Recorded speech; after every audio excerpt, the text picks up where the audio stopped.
শুধু একটা বিস্কিট খেয়ে আমি ছিলাম সারাদিন। আব্দুল করিম, আপনার কাছে যেতে চাই। আমি শুনেছি আপনিও মাত্র 30,000 টাকা দিয়ে শুরু করেছেন, এখন প্রায় 5-6 লক্ষ টাকা মাসে সেল করেন। আপনার উদ্যোক্তা হওয়ার গল্পটা একটু শুনতে চাই। অসংখ্য ধন্যবাদ। আমি আসলে শুরুতেই একটি কথা বলবো, আজকে আমি এমন এক সময়ে ইউটিউবে লাইভে আসার সৌভাগ্য হয়েছে। এই সময়ে গতকালকে আমাদের প্রিয় প্ল্যাটফর্মের 1111তম দিন ছিল এবং তার কিছুদিন আগে আমাদের প্রিয় প্ল্যাটফর্মের 2,50,000 আজীবন সদস্য হয়েছে। অনেকগুলো বিষয় আমাদের প্রিয় প্ল্যাটফর্মে এই খুব রিসেন্টলি হয়ে যাচ্ছে, এই সময় আসছি। তো আমি আমাদের মেন্টর, আমাদের শিক্ষক, আপনাকে শুভেচ্ছা এবং অভিনন্দন দিয়ে এবং আমাদের প্ল্যাটফর্মের সবাইকে শুভেচ্ছা অভিনন্দন দিয়ে আমি আমার কথা শুরু করছি। আমি 2010-এ যখন আমি এসএসসি পরীক্ষা দিই, এরপরে যখন রেজাল্টের একটা জন্য ওয়েট করতে হয় 3 মাস, তখন আমি ভাবতে লাগলাম যে আসলে আমি আসলে কি করব, আমি কি হতে চাই। তো আমার আসলে ছোট থেকে একটা লিডারশিপ ভাব থাকতো। হ্যাঁ, যখন কেউ কিছু একটা করছে বা খেলাধুলার সময় একটু লিডারশিপ, তো তখন থেকে আমার মানে টিম পরিচালনার বিষয়টা আমার খুব ভালো লাগতো। আমাকে দিত অনেক সময়, তো আমার মনে হলো যে আমি বিজনেস করব। আর আমার মাথায় তখন একটি কাজ করেছিল একদম ট্রুলি, যে আমার বাবা যদি এখন প্রতি মাসে যদি 60 থেকে 70,000 টাকা আর্ন করে, তাহলে আমি তো এক ছেলে, হ্যাঁ, আমাকে আসলে কি করতে হবে আরো 5-10 বছর পর। তখন আমি ভাবলাম আমাকে বিজনেস করতে হবে। আর আমার কাছে সবচেয়ে ভালো লাগে কর্মসংস্থান তৈরি করা। আমি তখন থেকে দেখছিলাম যে জব নাই, অনেক শিক্ষিত বেকার। আমি ভাবলাম যে না, কর্মসংস্থানও তৈরি হবে, আমি বিজনেস করতে পারবো। এরপরে আমার যখন পড়াশোনা চলে, আমি ইন্টারমিডিয়েট শেষ করে ফেনী থেকে যখন ঢাকায় আসি 2012 শেষে, নর্দার্ন ইউনিভার্সিটিতে আমি অ্যাডমিশন নিই। এরপরে তখন থেকে আমার সবসময় মানে উদ্যোক্তা হওয়া, কিন্তু মনে হচ্ছে যে আসলে আমি উদ্যোক্তা হব, আমার আশেপাশে কাউকে পাচ্ছিলাম না, যে কি দিয়ে শুরু করব, কাকে আসলে বলবো, কিভাবে শুরু করব। আবার মাঝে মাঝে মনে হয় না, আসলে হবে না মনে হয়। তখন পড়াশোনার পাশাপাশি 2-1বার ট্রাই করছি, কিন্তু হয় না। 2018 শুরুর দিকে যখন আমার এমবিএ শেষ হয়ে যায়, তখন আমরা 4 বন্ধু মিলে ভাবলাম আসো আমরা একটা বিজনেস শুরু করি। আমাদের 4 জনের মধ্যে একজন ছিল ভালো গ্রাফিক্স ডিজাইনার, সে বাইরের কাজগুলো করতো, তো ওর এক্সপিরিয়েন্স আছে। তো আমি আবার একটা ডিজিটাল মার্কেটিংয়ের একটা কোর্স করি 3 মাসের। তো আমি ভাবলাম আমি মার্কেটিং সাইডটা দেখবো, ও ডিজাইনিং সাইডটা দেখবে, আর 2 জনকেও ডিজাইনার বানাবে। আমরা শুরু করে দিই, আসলে যার কাছে যা ছিল তা দিয়ে, কোনো দিকেই তাকাই নাই। আমাদের সেমিস্টার শেষ, পড়াশোনা শেষ, ঈদের পর থেকে শুরু করি।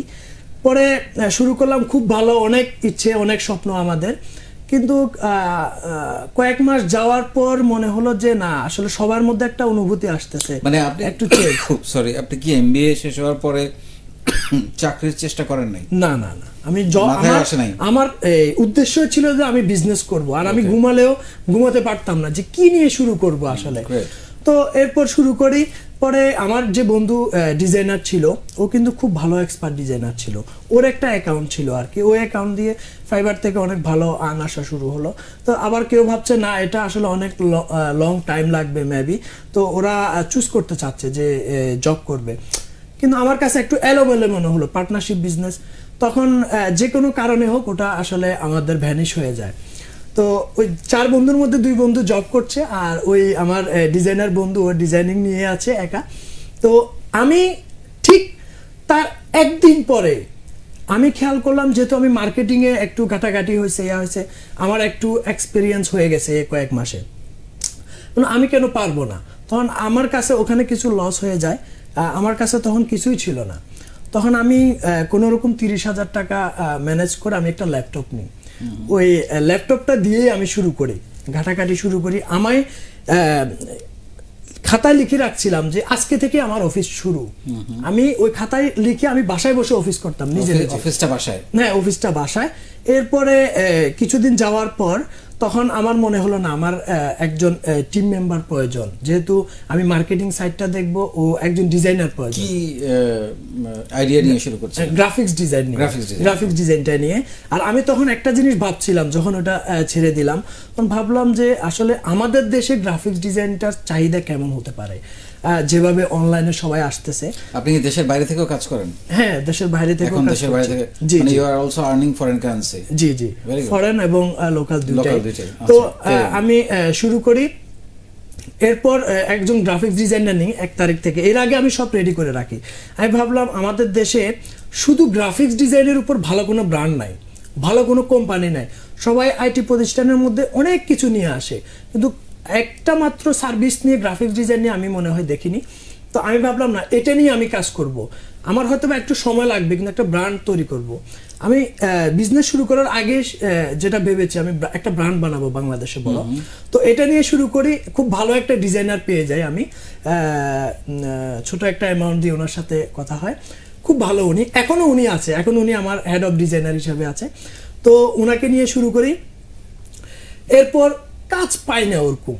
হ্যাঁ, আর দেশে তো মানে শুরু করছি প্রথম আমি আর উনি ভাবতে থাকলাম যে কারো কি কাজ লাগবে, ফ্রিতে খোঁজা শুরু করি। তো ফ্রিতে খোঁজা শুরু করি, অনেকে রেসপন্স করে না, আমি বাইরের কিছু কাজ পেয়ে যাই এর মধ্যে। তখন আমি একটা জিনিস ভাবলাম, আমার দেশের মার্কেটিংটা চলুক, বাইরে আমি কিভাবে কাজ পাবো। তখন আমি ভাবলাম বাইরে কোন কোন কান্ট্রিতে আমার কাজিন আছে, তাদের সাথে কন্ট্যাক্ট করি। অনেকে আছে সেটেল, আমি যে কাজিন যে কান্ট্রিতে আছে তাকে ওই কান্ট্রির আমার একটা ব্রাঞ্চ বানাই ফেললাম। আমি মনে মনে ভাবলাম তাকে দিয়ে কাজ করি, ওর একটা সার্কেল আছে, ফ্রেন্ড আছে, ওইভাবে কিছু কাজ আসা শুরু করলো। ইভেন ওদের থেকে কাজ আসা শুরু করছে, ওই কাজ আমি এখনো করতেছি। মানে সেই 2 বছর আগে থেকে আমার ক্লায়েন্টগুলো শুরু হয়েছে, এখনো আছে। আর লোকালটা নিয়ে ভাবছি যে কিভাবে আমি ব্র্যান্ডিংটা আগাবো। আমাদের দেশে আসলে গ্রাফিক্স ডিজাইনটা নিয়ে আসলে চিন্তাধারা খুবই কম, যে আমি একটা কোম্পানিকে ব্র্যান্ড হিসেবে সামনে এগিয়ে নেওয়ার জন্য গ্রাফিক্সটাকে অনেক ইম্পর্টেন্ট দিতে হবে, যেটি এখন অনেক বেশি দেখা যাচ্ছে। আলহামদুলিল্লাহ, আমি শুধু বাংলাদেশে এই পর্যন্ত প্রায় 500টা কোম্পানিকে সাপোর্ট দিয়েছি, 500টা উদ্যোক্তা। আর সবচেয়ে মজা লাগে যে আসলে আমি উদ্যোক্তাদেরকে নিয়েই কাজ করি। এর মাঝে আমার একটা প্রবলেম হয়ে যায় যে আমার কস্টিং বেড়ে যাচ্ছিল, আমার ডিজাইনার আছে, ওই রেসপন্স পাচ্ছিলাম না। আমি খুব হতাশ হয়ে গেছি, আসলে আমি কি পারবো। ওখানে একবার ফেল হলাম, এখানে হলাম, আমি রাতে ঘুমাতে পারতাম না যে আমাকে উদ্যোক্তা হতে হবে। একসময় আমি আমার ওই টিম মেম্বারটার স্যালারি দিতে পারতাম না, খুব কষ্ট হতো। এমন দিন গেছে, আসলে একটা সময় আমার বাজেট শেষ, আমি টানা 5 দিন লাঞ্চ করতে পারিনি। আমি মেসে ছিলাম, আমি মেসে গিয়ে অপেক্ষা করতাম সন্ধ্যায় যে কখন আমাদের খালা আসবে, রান্না করবে আর আমি খাবো। শুধু একটা বিস্কিট খেয়ে আমি ছিলাম সারাদিন। তো এটা দিয়ে আমি খুব হতাশ হয়ে গেছিলাম, ফ্যামিলি তো বলতে পারছিলাম না। তো এরপরে আমি ইউটিউবে সার্চ করতে শুরু করলাম, আসলে কি করব, কি করা যায়। আমি রাতে ঘুমাতে পারতাম না। একদিন কিভাবে আমি ইউটিউবে আপনার একটা ভিডিও পেয়ে যাই। আমি আসলে ওই ভিডিওটাই হয়তো বা আমার মোড়টা ঘুরিয়ে দিয়েছে যে আজকে আমি ইউটিউবে লাইভে গেস্ট হিসেবে আসতে পেরেছি। তো আমি খুব ফলো করলাম যে আমি মনে হয় কিছু একটা পেয়েছি, খুব মানে মনের মধ্যে এনার্জি আবার তৈরি হলো। এরপর আমি আপনার একদম শুরু থেকে যে হিস্ট্রিটা, আপনার পুরো গল্পটা আমি শোনার চেষ্টা করলাম। নিজের বলার মতো একটি গল্প, এই গ্রুপটাকে আমি পেলাম ওখান থেকে সার্চ দিয়ে, খুব মানে সার্চ করতাম তখন। এরপর আমি ওখানে তো 6ষ্ঠ ব্যাচ চলছিল তখন, 7ম ব্যাচের রেজিস্ট্রেশন হবে আরও পরে, প্রায় 1 মাস পরে। কিন্তু এই সময় আমি রেজিস্ট্রেশন করতে পারবো না, টাইম আউট। আমি খুব সার্চ দিয়ে দেখতেছি কিভাবে কি করা যায়, খুব আগ্রহ নিয়ে বসেছিলাম যে কখন রেজিস্ট্রেশন হবে আমার। এবং ওই আমাদের প্রিয় প্ল্যাটফর্মের যে উদ্যোক্তা হওয়ার জন্য 9টা ছিল তখন স্কিল, এবং একজন উদ্যোক্তা কিভাবে মার্কেটিং করবে, কিভাবে ব্র্যান্ডিং করবে, কিভাবে সেল করবে প্রোডাক্ট, সব কিছুই আমার কাছে। আর আমার কাছে মনে হলো ওয়ান ইন অল এখানে। তো আমি ভাবলাম আচ্ছা এখানে উদ্যোক্তা বানায়, এবং সকল উদ্যোক্তাই আমার কাস্টমার হবে। আমার একটা টার্গেট ছিল, সকল উদ্যোক্তা আমার কাস্টমার, তাদের ডিজাইন সাপোর্ট লাগবে। এবং আমার কাছে মনে হলো বিশাল বড় একটা মার্কেট পেয়েছি আমি। এবং আপনার যে স্পিচগুলা, আপনার যে সেশনগুলা আমাকে অনেক বেশি ইন্সপিরেশন দিত, আমি পেয়ে গেছি। এরপর আমি বললাম যে না, আমার আর থেমে থাকা যাবে না। আমি রেজিস্ট্রেশন করে ওই দিন থেকে আলহামদুলিল্লাহ অ্যাক্টিভ হয়ে শুরু করি। এই পর্যন্ত আমাকে আসলে এরপরে আর ঘুরে দাঁড়াতে হয়নি। এর ফাঁকে একটি কথা বলি, তখন আমি একটা ডায়েরিতে লিখেছিলাম, আমি আসলে একটা টার্গেট নিলে ডায়েরিতে লিখে রাখি যে আমি ওই সময় এই কাজটাতে পৌঁছাবো। লিখে রেখেছিলাম 2020-এর 1 তারিখে আমি আমার টিম মেম্বারদেরকে নিয়ে আমার নিজের অফিস করব। এর আগে 6 মাস আমি কি করব? আমি তখন এই যে কি কয় খেলার মাঠে বসতাম আমার টিম মেম্বারকে নিয়ে, রেস্টুরেন্টে বসতাম। আবার অনেক সময় এমন হতো রেস্টুরেন্টে বসলে টাকা লাগবে, টাকা ছাড়া তো ওখানে বসা যাবে না। এরকম করতে কিন্তু লাস্ট কয়েক মাস আমি একটা কোওয়ার্কিং স্পেসে ছিলাম, ওখানেও ভালো কস্টিং। আমার টার্গেট যেভাবে হোক এনিহাউ 2020-এর 1 তারিখে আমি টিম নিয়ে আমার অফিস করব। খুঁজতে থাকতাম। এর মাঝে আমি কিভাবে যে 15-16 দিন আগে পেয়ে যাই বিটিআই প্রিমিয়াম প্লাজায় উত্তর বাড্ডায়, খুব কম কস্টিং 7,000 টাকার মধ্যে আমি একটা অফিস রুম পেয়ে যাই, এরকম একটা স্পেস। এর মধ্যে আমার টিম মেম্বার হয়ে গেছে আরো 3 জন। আমার কাজ আসা শুরু হয়েছে, গ্রুপ থেকে ভালো রেসপন্স পাচ্ছি, বাইরে থেকে পাচ্ছি। আমাকে আর পিছে তাকাতে হয় নাই।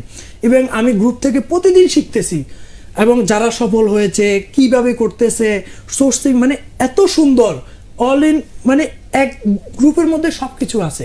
ব্র্যান্ডিং করা, নিজেকে সামনে নিয়ে আসা, কথা বলার জড়তা কাটানো। আমি ভাবলাম যে আসলে যারা এখনো পায় নাই তারা আসলে মিস করতেছে, আর আমরা অনেক সৌভাগ্য আমরা পেয়েছি। ঠিক আমি 1 তারিখে আমার অফিস করি, 31st নাইট 31শে ডিসেম্বর আমি অফিস ছোট করে উদ্বোধন করি। আমার এত ব্র্যান্ডিং নিয়ে চিন্তা ছিল, আমি সাহস করে কি করছি, 4ই জানুয়ারি আমাদের 2য় বছর মহাসম্মেলন ছিল, ওখানে আমি স্পন্সর হয়ে গেছি। সার্টিফিকেটে স্পন্সরের জন্য 10,000 টাকা লাগতো, আমাদের হামিম ভাইয়ের সাথে যোগাযোগ করে ওখানে স্পন্সর হয়েছি। আমার স্টল ছিল, গ্রাফিক্স ডিজাইন। আমি জানি না কি হবে না হবে, কারণ আমার এখানে মানুষ কম আসতে পারে, কিন্তু আমার একটা মার্কেটিং এর জায়গা এখানে অনেক বড়, এবং আমার লোগোটা 5,000টা সার্টিফিকেটে থাকবে। আমি এই চিন্তাগুলো করছি। আমি দেখি যে না, ওই দিন স্টলে অনেক মানুষ আসছে, অনেক মানুষ আগ্রহ জাগছে। আমি বুশিয়ার করে নিয়ে গেছিলাম, অনেক মানুষের এঙ্গেজমেন্ট। ওখানে প্রায় আমার 30টা ক্লায়েন্ট হয়ে গেছে ওই দিন একদিনে, এবং পরে আমার সাথে যোগাযোগ করা শুরু করছে। আলহামদুলিল্লাহ এখন আমার প্রায় 8 জন টিম মেম্বার। 8 জনের চাকরির ব্যবস্থা করেছেন আপনি। যে মানুষটা ব্যাপকভাবে হতাশ হয়ে গিয়েছিলেন, দুপুরের খাবারের টাকা যার কাছে ছিল না, সেই মানুষটা এখন 8 জন মানুষকে চাকরি দেয়। নিজের বলার মতো গল্প, এটাই হচ্ছে প্রাপ্তি এই জায়গাটা। এবং আপনি নিজেও বললেন, এবং আমিও মনে করি যে কোনো বিজনেস করতে হলে আসলে কিছু প্রশিক্ষণ, কিছু গাইডলাইন দরকার, যে গাইডলাইনগুলো প্রতিনিয়ত 90 দিন ধরে নিজের বলার মতো গল্প থেকে দেওয়া হচ্ছে।